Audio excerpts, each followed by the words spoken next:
भैया यो अब न राखी बंधन में, भैया यो अब न राखी बंधन में। भैया यो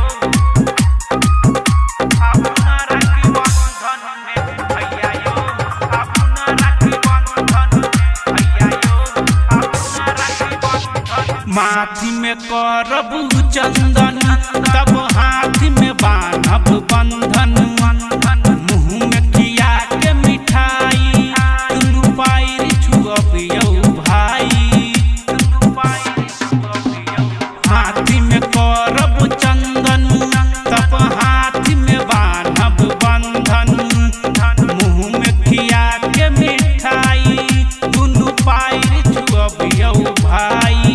यो हम आदिल थारा अभिनंदन में, भैया यो अब न राखी बंधन में, भैया यो अब न राखी बंधन में। भैया यो अब न राखी बंधन में,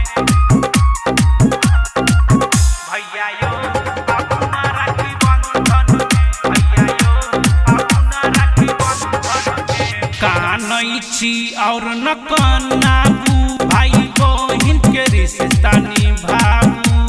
राइटर दीनेश अरविंद जल्दी से गाम आबू, जल्दी से गाम आबू। कानई छी और न कनाबू, भाई बहिन के रिश्ता निभाबू।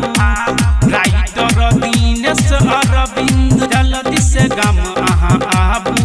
यो वहाँ कखन एबई हम छी टेंशन में, भैया यो अब न राखी बंधन में, भैया यो अब न राखी बंधन में, भैया यो।